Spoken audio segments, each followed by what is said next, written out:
question is that the bill be now read a second time. Mr. Ang Hin Kee. Mr. Speaker, sir, I support the bill and will focus my speech on active mobility. With easier access to rental bicycles and personal mobility devices, the PMDs that SMS spoke about, people are finding it more convenient to move around. I agree with him that many users are responsible, but we too know of incidents whereby pedestrians were knocked down by cyclists or PMD users who were reckless, or fires which occurred due to overheating of batteries while these were being charged. It is important for device owners and users to exercise greater responsibility and ensure the safety of others beyond the convenience of himself. So, beyond the recommendations made by the Active Mobility Advisory Panel, such as reducing speed limits or wearing of helmets by cyclists, I have 4 suggestions to make. Firstly, infrastructure. Sir, our residential estates are densely built up with interconnected roads and narrow footpaths. The challenge is how to best redesign existing lanes or add on new ones to accommodate all types of users.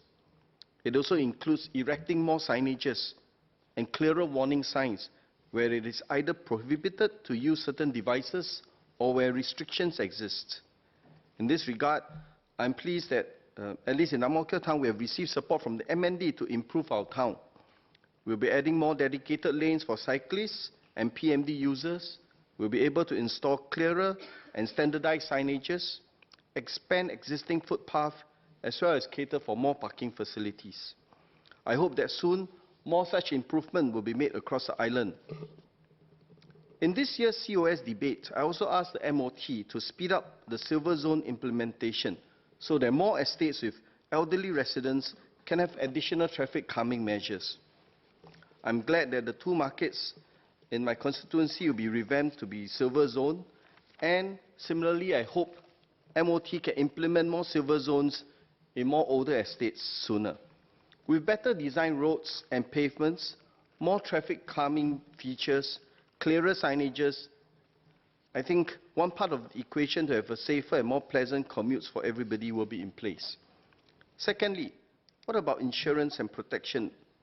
Earlier, SMS spoke about there were increased number of people who were involved in accidents whereby PMD users, electric bikes, etc. were the main cause of accidents. It is currently not mandatory for PMD users to buy insurance, although back in 2016, a local insurance firm launched a first-of-its-kind insurance plan that covers accidental death, permanent disability, medical expenses against injuries, and third-party liability after the accident when riding, mounting, or dismounting a bicycle or PMD. PMD users, especially frequent daily users such as those who use it to deliver food, courier, should take out such insurance. On the other hand, many households are likely to be cycling or using PMDs only on a recreational basis or infrequently. Hence, to make such insurance plan more affordable and flexible may be the way to go. So I hope that the Active Mobility Advisory Panel can work with the insurance company to design more flexible insurance packages and coverage so that more users, whether the regular users that use it for their work or those recreational users use it for family, can find it easier to buy such insurance. It will be particularly important for users to be insured so that if there's an unfortunate incident of accident, the coverage can be claimed from the insurance. Thirdly, earlier we heard about enforcement against errant users and retailers. Accidents involving PMD users or bicyclists sometimes can involve minor injuries, at times serious injuries, and even deaths. LTA has been issuing advisory summons to many cyclists and PMD users for unsafe riding.